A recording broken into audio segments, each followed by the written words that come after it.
one of the things I've really enjoyed listening to when I hear your podcast is, the commonsensical approach of almost everything. You just make it sound so simple. I think all of us, if you've been in business 10 years, 20 years longer, we've all listened to the tapes and read the books of the Stephen Coveys and the Tony Robbins and Sandler Training and Miller Hyman and Wilson Learning. And by the way, all of those things, when, and I'm a student of, and a lifelong learner, they all have the same elements. If you really break them down about what success looks like, how to get there. I was struck when I listened to a recent episode. Actually, I think it was a 3-episode series, the 9 essentials of a successful business, of an organized business. And it's the same wisdom and principles you may hear from those guys, but I thought it was better presented because it just really struck me. And I thought, as I thought about, I got to talk this guy into coming on the show. And I'm thinking, well, why would people who've been in business for a decade or two, why would they review that now? Why? I'll tell you why. Because our industry vaporized in 2020, and those of us that survived this near extinction event that we went through have only been in business for 2 years. So if you've been in business for 2 years, and by the way, you're probably have modified your business, whether it's doing things differently, but for us, it's a complete shift in our offering. So listening and talking about what's our vision and our mission and kind of culture we want, and how do we line up in an org chart, and goals and systems, all of that stuff is all under construction right now at my company, and I think for many in the trade show and event owner space. So I'm really hoping that we can. I know it's 3 up. We're not going to get through it in the level of detail. If we get some feedback, and then maybe I'd love to have you back to expand on some of these. But I thought maybe if it's okay with you, we could run through those 9 things and share some wisdom about each one, if that's okay. Sure. Okay. Absolutely. I'd like to start off just real quickly by saying what your listeners probably already know, that 90% of their mental capacity is consumed by things other than what they do. Okay. Meaning, yes, you might be working in your business and spending too much time there, but the stress, the strain, what am I going to do? Where are we going to go? What do I do now? Are things that are not necessarily what you do. People generally start businesses to do something they're good at, and they're quickly ambushed by, there are 4 areas of business: guiding the business, getting the business, doing the business, and administering the business. And most people know how to do the doing part. Yeah. I'm a welder, I'm a builder, I'm a doctor, I'm a retailer. I know how to do that. They don't know about the leadership part. They don't know about the marketing and sales. They've heard about it, but they don't know. And they certainly don't know about the administrative part, which is bookkeeping, IT. We're talking about what softwares to use. It's regulatory compliance. It's insurance. It's all these things that you'd never heard about when you started business. And one of the advantages of having a construct like that, these 4 areas of business, is that at any point in time, forever, from now, forever, you cycle through those 4 things and say, in one of those areas, there's something that I could improve that would have the greatest impact on me. Maybe it's defining your mission statement. Maybe it's getting your marketing message better. But there's always a short stave in the barrel that limits how full the barrel can be.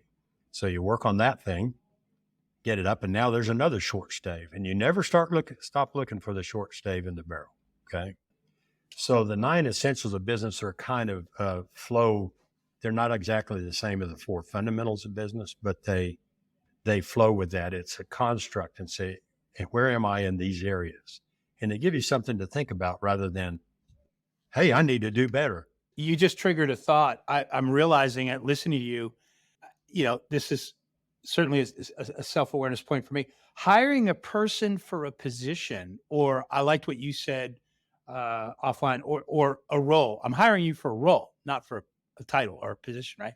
So, right. So if I'm hiring an accounting clerk or a bookkeeper, and you go, okay, great, I've filled that square.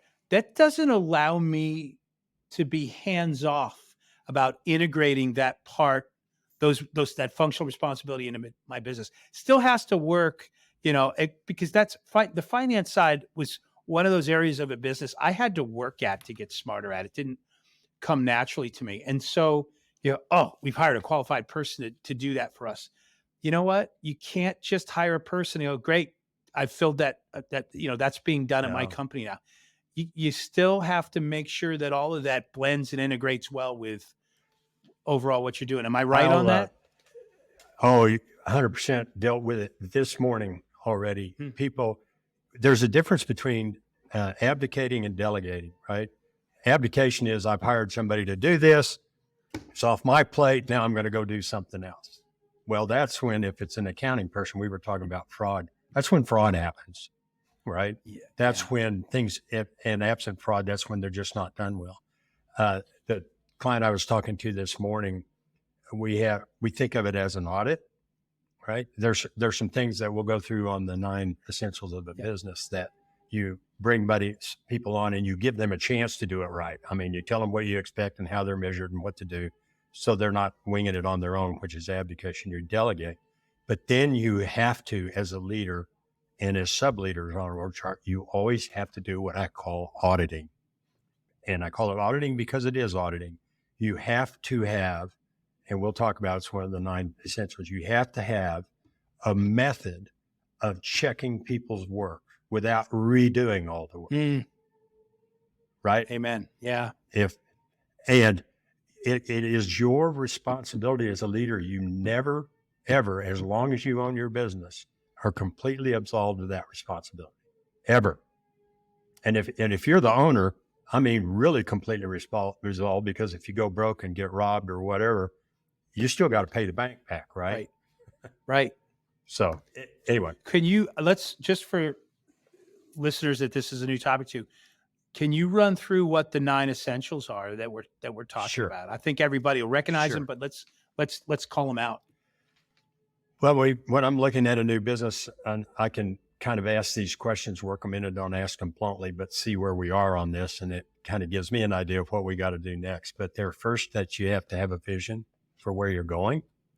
You have to have a mission statement, which I'll make a distinction between the two here in a minute.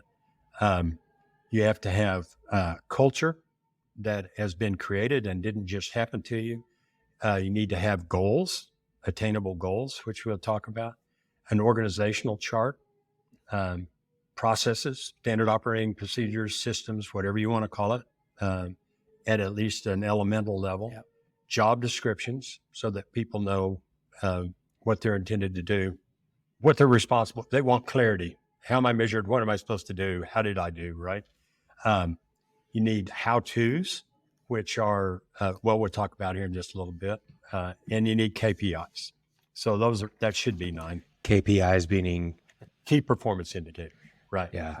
They're one of the things that allow you to audit work, right? You can look at certain KPIs and say, something's going off the rails over here. Need to go look further, right? So those would be the 9 essentials.